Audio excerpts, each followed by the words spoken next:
Pues infortunadamente hemos retrocedido en casi todo. Yo le dejé al presidente Duque una economía con grado de inversión, con el desempleo en un dígito, con la inflación muy controlada, con la pobreza en un mínimo histórico, lo mismo que la pobreza extrema, una deuda externa controlada y una situación social e internacional muy positiva. El presidente Petro recibió un país en otras condiciones, con una inflación desbocada, sin grado de inversión, con el desempleo en 2 dígitos, con la pobreza disparada, con la desigualdad que la habíamos logrado reducir a su mínimo histórico, nuevamente incrementada, y con una situación internacional muy precaria, porque el gobierno pues, hizo una política internacional que después se le devolvió y le entrega a Petro una situación bastante complicada. De manera que, infortunadamente, eso que todos los mandatarios quieren hacer, que es dejar el país un poco mejor de lo que lo recibieron, en el caso de Duque, pues no lo logró.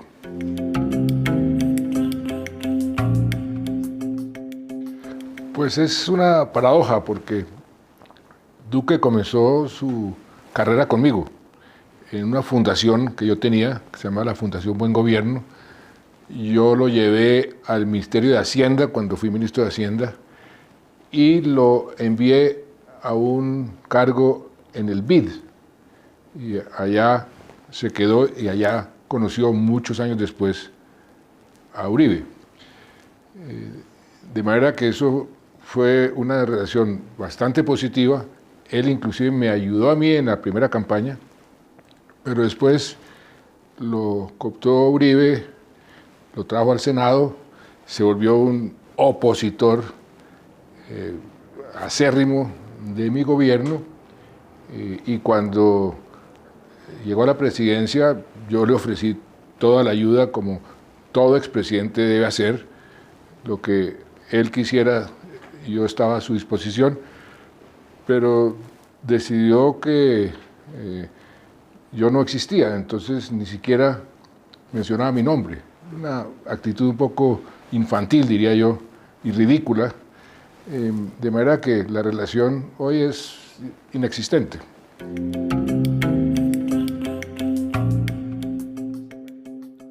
Pues yo he ensayado varias veces, creo que esto es algo que al país no le conviene, pero Uribe tiene algo que los expresidentes, muchos, infortunadamente, no pueden zafarse, que es se aferran al poder. Y cuando se aferran al poder, tiene que mantener posiciones y enemigos o adversarios. Y en el caso de Uribe, pues ha sido muy difícil tender puentes.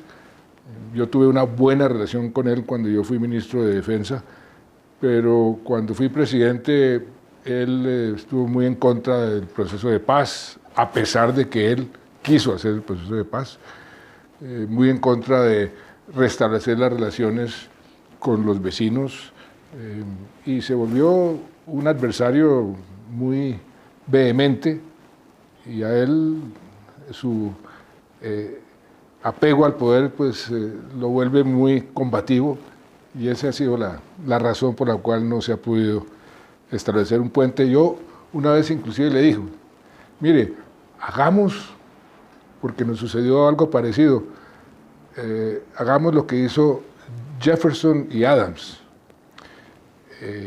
Jefferson fue el segundo presidente de Estados Unidos y Adams el tercero. Fueron enemigos acérrimos, pero al final de sus vidas se volvieron amigos e intercambiaron todo tipo de cartas maravillosas. Y le dije, no lleguemos a la tumba con esa situación de animadversión, ya dedíquese usted a sus nietos, yo estoy dedicado a los míos, pero creo que no lo tomó muy bien.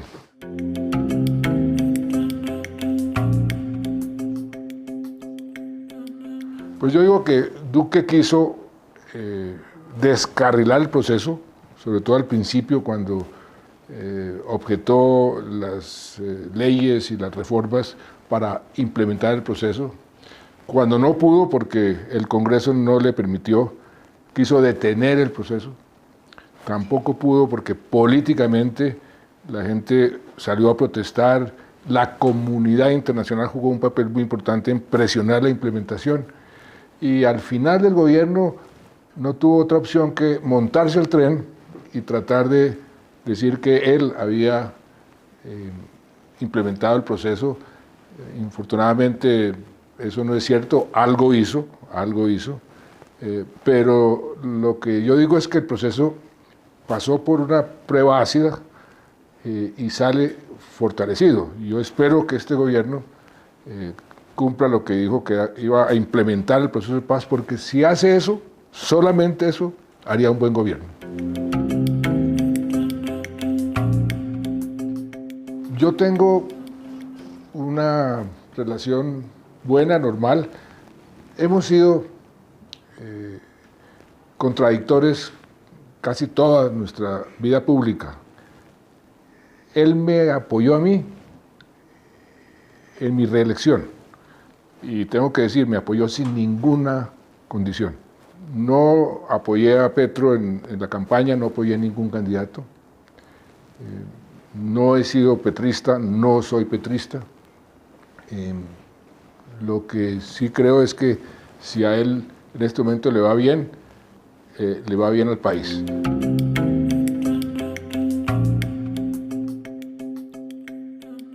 Con el ELN yo creo que sí, y espero que sí. Nosotros dejamos esa negociación en un punto bastante avanzado, aunque faltaba muchísimo.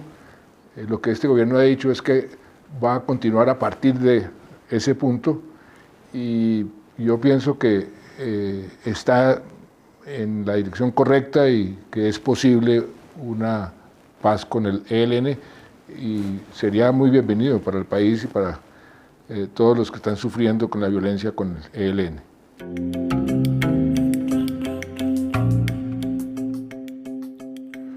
Pues mire, las Fuerzas Armadas, y ese es otro de los legados negativos del gobierno anterior, hace 5 años teníamos unas Fuerzas Armadas que era ejemplo para el mundo, y así se dijo en Naciones Unidas, por su legitimidad, por su favorabilidad ante el pueblo colombiano y ante la comunidad internacional. Respetaban los derechos humanos, inclusive de sus adversarios. Este gobierno recibió unas Fuerzas Armadas muy diferentes a las que recibió hace 4 años largos. Y ahí Petro y el ministro de Defensa y el gobierno van a tener que hacer una labor muy importante de restablecer esa legitimidad, esa popularidad o favorabilidad de las fuerzas, tanto ejército como policía, frente a la opinión pública y frente a la comunidad internacional. Eso es muy importante como condición para el proceso de paz también. Yo no creo que las fuerzas se vayan a oponer a un proceso de paz con el ELN, y además las fuerzas apoyaron, no todos, pero la inmensa mayoría, el proceso de paz con las FARC, hasta tal punto que hubo algo que nunca había sucedido en ningún proceso de paz. Yo recuerdo hace 6 años, cuando las FARC estaban llegando a donde se iban a concentrar, quienes los cuidaban eran los soldados y los policías que los habían combatido. La comunidad internacional decía, esto es inédito, esto nunca había pasado, mire qué maravilla. Ese fue el compromiso de las fuerzas con el proceso de paz.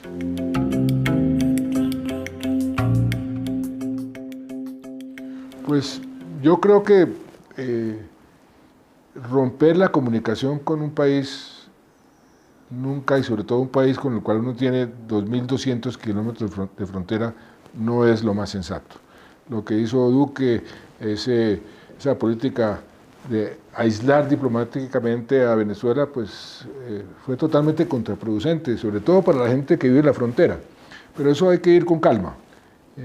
Pero sí creo que dieron el paso correcto de restablecer por lo menos las comunicaciones y restablecer los consulados, porque al fin y al cabo hay mucha gente de por medio. Eso no quiere decir que se acepte al otro como régimen que puede violar los derechos humanos, no los puede violar, pero eso es otra discusión. Pero mantener el diálogo me parece que es lo sensato y que para eso es la diplomacia. Uno no puede necesariamente, porque está en contra de algo, romper todas las relaciones. Uno puede manifestarse que está en contra de X o Y, pero mantener la comunicación.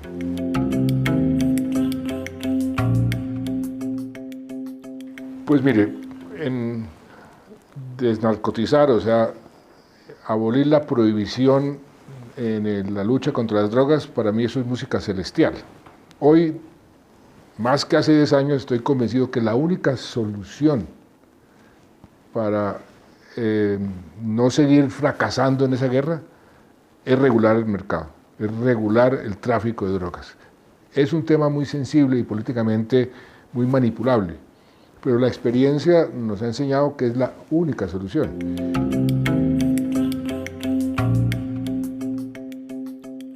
Pues políticamente la derrota del plebiscito fue muy dura, pero a mí lo que más realmente me dolía y me conmovía era ver las consecuencias de la guerra, en todo sentido. Ver las víctimas, asistir a los entierros de los soldados, de los policías.